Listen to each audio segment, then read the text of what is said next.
G'day top blokes and Sheilas, just a quick public service announcement before we get into this recap and review. It's my 1 year anniversary on YouTube, so wow, fuck yes, hooray for me. And to celebrate and keep me motivated, I've started a Patreon account now, so you can jump on there and you can pledge some cold hard cash monthly.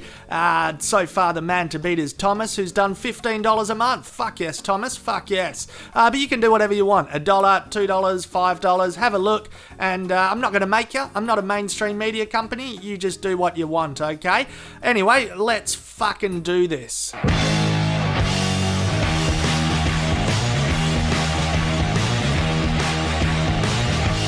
Open on Wormsy in the intensive care unit. Miss Sandy sheds a tear for him, but yeah, he's breathing. Meanwhile, Bazza has jumped off the planet and Danny says what fans have been thinking, that his death is a rip-off. She then orders the leaders of Marine's great families to be arrested. They get poked towards dragons, poke, bit closer. This wanker gets roasted and ripped in half. Danny says, oh, this is fun, let's do it again tomorrow. Meanwhile, Jono asks Maester Eamon for some advice. Eamon doesn't even want to know about it. Seriously, stop talking, man up. Now let me touch your face. Jono decides to ask Tormund if he wants to be friends. Tormund is a bit prickly and not looking for new friends, but Jono takes his chains off and he appears to reconsider.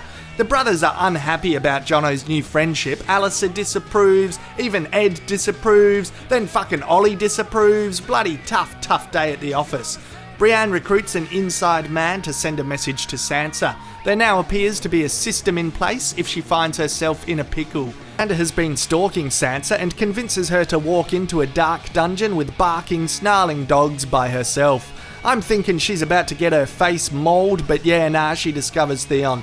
After divulging to Ramsay that they ran into one another, Reek is invited to the dinner table to apologise to Sansa, still pretending that he killed Bran and Rickon. It's shaping up to be a very dysfunctional new family. Roose and Walder fucking announce that they've been breeding. Ramsay is then feeling insecure that the new baby will be a boy and that Daddy won't love him as much anymore, but Roose tells him to cut it out and get planning on how to defeat Stannis when he attacks. Gilly still has her insecurities that she's not as much of a book wanker as Sambo. She forces some conflict, but he's not taking the bait.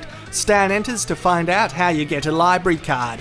He has a yarn to Sambo about how he killed a White Walker and endorses his book reading. He then continues being awesome and tells Davos it's time to march on Winterfell. Woo! The Fun Police give Davos a ticket for talking, Jon and Stan say goodbye, and Melisandre gives Jono a glare that says you'll never get these fun boobs again. The team hits the road. Back at the hospital, Wormsy wakes up. He says some romantic eunuch shit and scores himself a pash. Fuck yes, Wormsy, fuck yes. Missandei doesn't feel qualified for the promotion, but she's now Dany's top advisor. Dany visits his da and says she'll reopen the fighting pits. She also says to be accepted by the people, they're gonna need to get married. He thought he was Dragon Tucker, but ends up getting his favourite blood sport back and a sexy wife. Fucking great day in the dungeon. Finally, Jorah the Explorer leads him and Tyrion through the ruined city of Valyria. Fucking Drogon cruises by. He doesn't even say hi to Jorah, just snubs him entirely. All fucking smug. Yeah, I'm a dragon, no big deal. Just out looking for food. Suddenly they're attacked by stone men. Jorah carves some up, but Tyrion ends up in the fucking drink and gets dragged under. Luckily, Jorah saved him. Unluckily, he got touched on the skin and it looks like he'll be turning into a stone. End.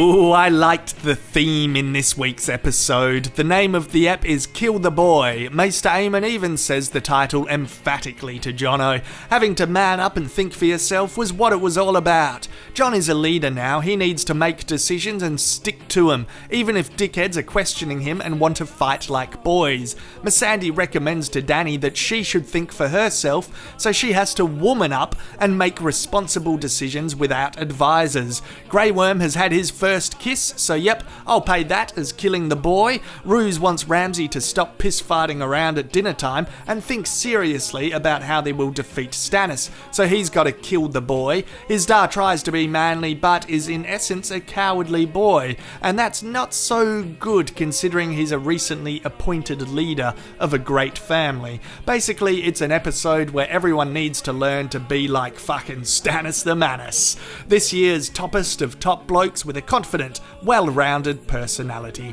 I love spending time in the north. I did not miss King's Landing and the lackadaisical Tommen being fought over. My favourite scenes will always be anything with Maester Aemon, of course. This old thespian Peter Vaughan is always such a pleasure to watch. The Jon and Tormund scene was a pearler. In fact, I like the politics going on in the Night's Watch more than what's going on in King's Landing. Jon is proposing a radical idea to sign a peace treaty with the wildlings, but he's right.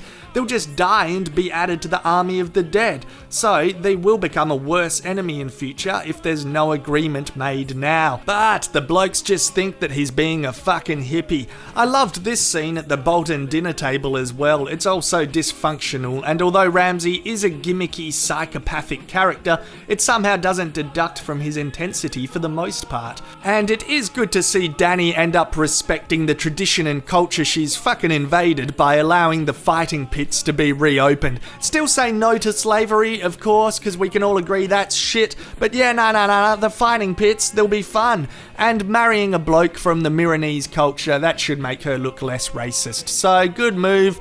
I know lots of folks don't care about the Grey Worm and Missandei stuff, but I find it far more interesting and entertaining than Dany's loose, hip and trendy you go girl hookup culture toy boy fling. I still feel horrible for Sir Bazza. He's even got a lonely ass funeral, the type of depressing and sad funeral you imagine for yourself, where it's like, so no one could make it. No old friends, colleagues, a cousin, any family. Nah, okie dokie, I'll just piss off to the afterlife then.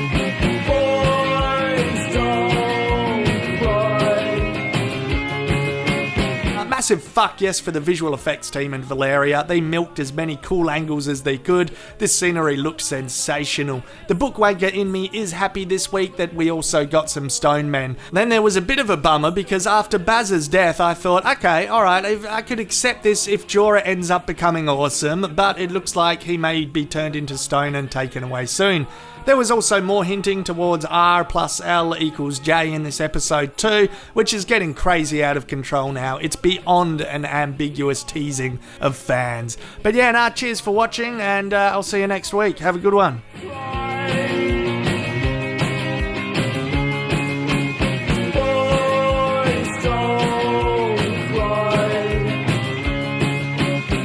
Yeah, in terms of me question last week which characters the cable companies like Foxtel and HBO would be in Game of Thrones, bloody Glavanus, best answer, Foxtel, Janos Slint, and HBO with their distribution, Alyssa Thorne, bloody hilarious, spot on, top notch, cheers.